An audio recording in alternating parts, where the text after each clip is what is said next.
Bonjour à toutes et à tous. Il y a plusieurs manières d'envisager une étude biblique personnelle.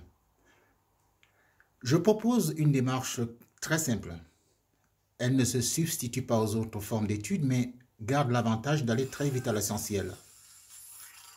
Voyez-vous, avant de s'en aller, Jésus a instruit ses disciples en disant « Allez, faites de toutes les nations des disciples, les baptisant au nom du Père, du Fils et du Saint-Esprit, et enseignez-leur à observer ce que je vous ai prescrit. » L'étude dynamique va donc consister à se concentrer sur ce que Jésus a prescrit et qu'il veut voir observer. Parce que notre vie éternelle en dépend. Jésus confirme, je vous le dis, celui qui écoute ma parole et croit en celui qui m'a envoyé à la vie éternelle et ne vient pas en jugement, mais il est passé de la mort à la vie. Cet appel à écouter Jésus est répétitif et va nous conduire à nous focaliser sur lui. Dans Matthieu 17, Jésus se trouve sur une haute montagne avec Pierre, Jacques et Jean. Là, devant eux, il est transfiguré et prend un aspect lumineux. Voilà qu'apparaissent Moïse et Élie, qui s'entretiennent avec lui. Quand ceux-ci disparaissent tout à coup, et que Jésus se retrouve seul, une voix se fait entendre à l'intention des 3 disciples, et, distinguant Jésus par rapport à Moïse et Élie, la voix dit « Celui-ci est mon fils bien-aimé en qui j'ai mis toute mon affection, écoutez-le. » Dans le contexte de l'Ancien Testament, il était impératif d'écouter Moïse. Mais ici, l'autorité glisse vers Jésus.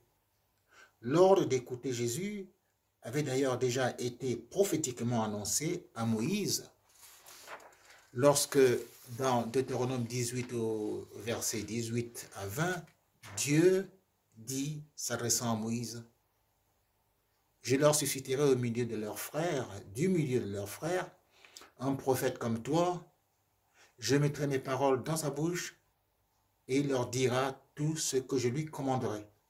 Et si quelqu'un n'écoute pas mes paroles qu'il dira en mon nom, c'est moi qui lui en demanderai compte. » Voilà la base. Maintenant, sur le plan pratique, on commence sa petite étude par les 4 évangiles successivement.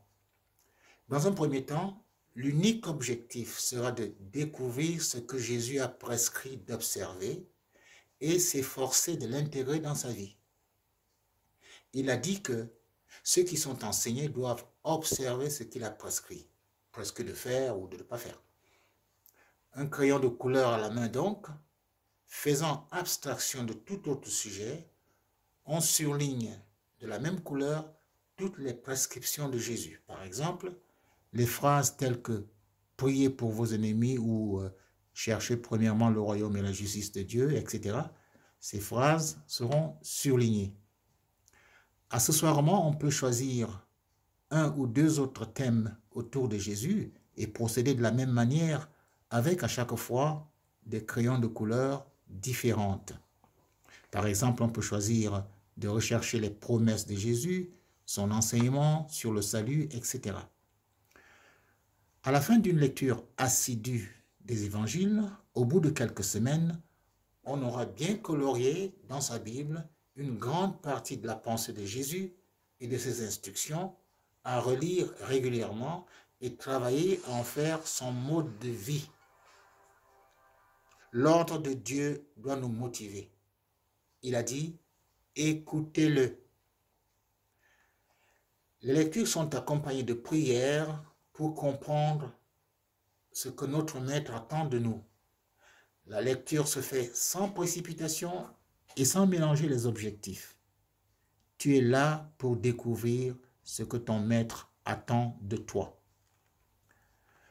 Voilà le décor qui est planté. L'orientation majeure des prémices d'une étude biblique dynamique, la voilà. Jésus a dit à ses disciples, ou plutôt à ses 2 auditeurs plus précisément, « Vous sondez les Écritures, parce que vous pensez trouver en elles la vie éternelle. Ce sont elles qui rendent témoignage de moi, et vous ne voulez pas venir à moi. » Et il confirme, « Venez à moi, vous tous qui êtes fatigués et chargés, je vous donnerai du repos. » Eh bien, cette proposition que je fais a pour objet de nous amener à lui. Et ceci est impératif parce que, après tout, Jésus, c'est celui à qui Dieu, le Père, a donné tout pouvoir dans les cieux et sur la terre. Il est la lumière qui éclaire les ténèbres. Il est le chemin, la vérité et la vie. Nul ne peut venir au Père que par lui. Il est le juge des vivants et des morts. Il donne la vie à qui il veut. Il est venu pour détruire les œuvres du diable, comme vous le lisez dans 1 Jean 3 au verset 8. Il est venu pour libérer les captifs, comme vous le lisez dans Luc, chapitre 4 au verset 19. Voilà quelques attributs et mandats de Jésus qui marquent sa stature et justifient la démarche pratique que je propose.